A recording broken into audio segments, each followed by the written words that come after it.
ngayong umaga ay makakasama natin mula sa Freedom of Information Advocates. Ang isa talagang namumuno sa pagpasa ng FOI bill sa Kongreso. Makakasama natin si Attorney Nepo Malaluan para pag-usapan ang tungkol sa prospects ng FOI bill sa 16th Congress. Magandang umaga, Attorney. Yes. Magandang umaga, JC. Magandang umaga, Carla. Attorney, I think yung FOI, isa to sa mga in-expect ng mga tao na mapapag-usapan sa SONA. Kaya lang hindi ito na-mention ng ating Pangulo. What can you say about this? Well, I think it's one of the benchmarks. Siyempre, madaming umaasa ng iba't ibang issue. At isa nga sa inaasahan sana ay yung FOI bill. Although hindi naman bago na hindi nabanggit dahil hindi rin yan nabanggit in the previous three SONAs. And I think on our part, those pushing for this, we just get to the next stage, which is to get Congress to start the legislative process as soon as possible. Attorney, siguro benefit ng ating mga tagapanood, no?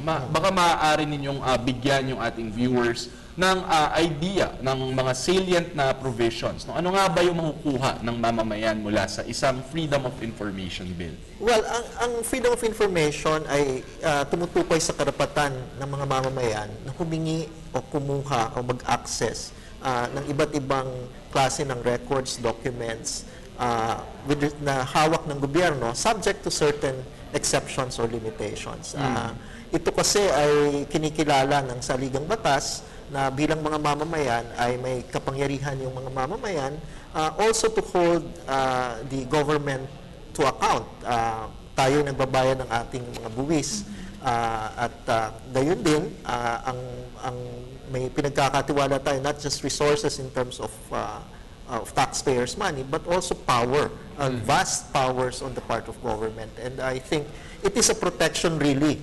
It's not just a right, but a protection to citizens against a possible tendency of government in abusing both the powers and the resources that we entrust to them.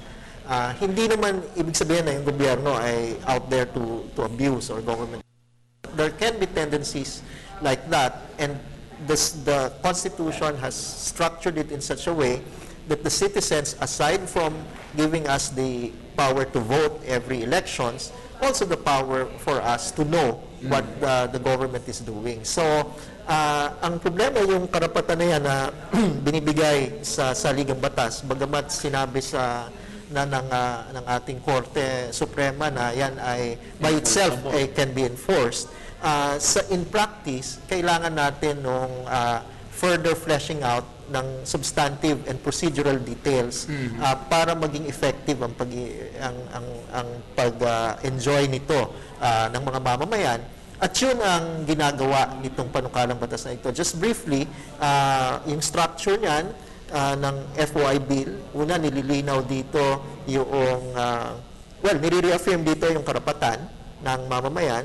Pangalawa ay nililinaw yung saklaw kasama yung exceptions. Kung hindi kasi malinaw yung saklaw at exceptions, napakalaki ng discretion ng government agencies to decide which information can be given or not. Pangatlo, yung procedure ay nililinaw dito. Kasi ngayon walang standard and procedure pag-access, iba't iba. But this will make sure that there's a uniform standard and procedure for accessing information.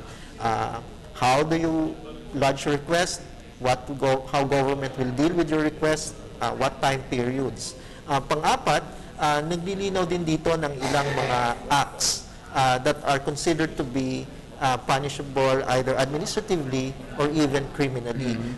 Yung sanctions kasi importante to deter violations of our right to information. And there are other provisions relating to the proactive disclosure of information and mechanisms also for record keeping.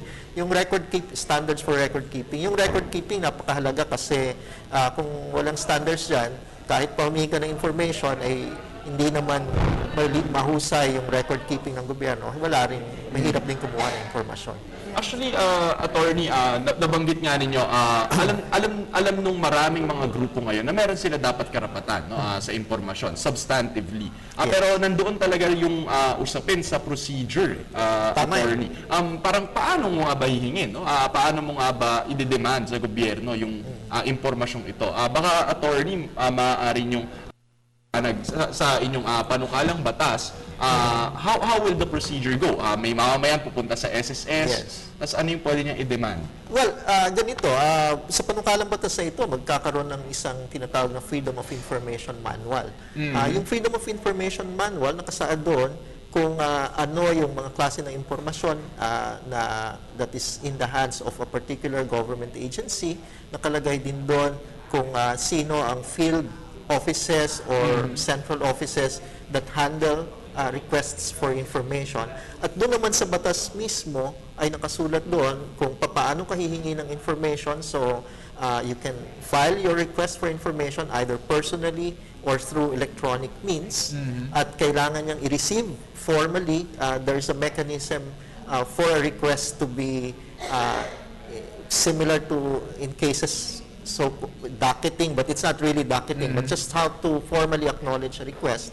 At pagkatapos doon, there is a specific period whereby your request should be acted on. Ang nakalagay dito ay within a period of 15 working days, subject to extension kung under special circumstances.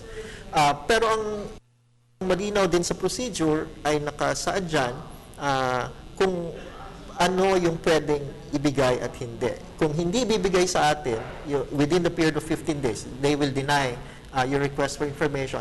It has to be very clearly based on the list of allowable exceptions only.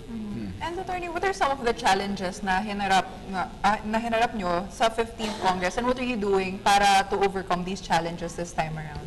Well, ang isang naging problema, it's in the House of Representatives that we've had historically difficulties in moving this legislation. Hindi lang ito 15th Congress, apakatagal ng Congress in and Congress out ay hindi maipasa-pasa itong panukalang batas na ito. In the 15th Congress, ang naging suliranin natin ay at the committee level.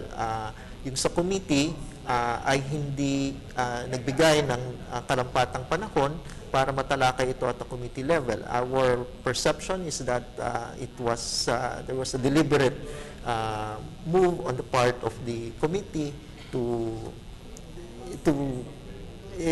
delay the process. So ang isa sa mga hakbang na ginawa is we took advantage of an existing law, yung Initiative and Referendum Law or Republic Act 6735, that allows or gives opportunities to people's organization to directly file their own measure in Congress. And we did this, in fact, on the first day of Congress. We filed it on first working day on July 1. And in the Senate, we also filed a counterpart petition through Indirect Initiative, proposing our own People's Freedom of Information Act. There is a particular mechanism when a bill is filed under Indirect Initiative. The RA 6735 states that it should be given precedence over other measures pending before a committee. And so we of course will insist and we hope that the House of Representatives will follow that mandate from RA 6735 for the committee to give this initiative bill priority along with the other FOI bills that have been filed by members of Congress. So ito ay isang paraan para talagang bigyan ng priority na yung FOI bill. Pero attorney, siguro huling tanong na lang din. Recently lang mula sa na tayo ng chairperson ng Committee on Public Information, si Grace Poe. Anong tingin niyo rito, attorney? Well, we certainly welcome the very strong public pronouncements of Senator Poe as an individual senator and now more importantly as the chairman of Committee on Public Information in the Senate, who will hear this. At nabanggit niya, I heard from the news yesterday that she said that one of the focus of hearing this bill is to listen to what concerns remain on the part of the executive at how to address this. Ang tingin namin ay ito ay isa sa mga commitments of the current administration, and we look forward to a very productive legislative process para ang hinihingi natin is a fair chance for an FOI bill. What we are asking for only is for it to be tackled thoroughly so that all the issues are put in the open and addressed. Sana ay yung the same commitment that was shown by the Senate in the past two Senates already will be ibig sabihin, matugunan din at mapantayan noong House of Representatives. Okay. So maraming salamat, Attorney. At talaga namang good luck sa ating People's FOI Bill. Maraming salamat. Yan po si Attorney Nepo Malaluan.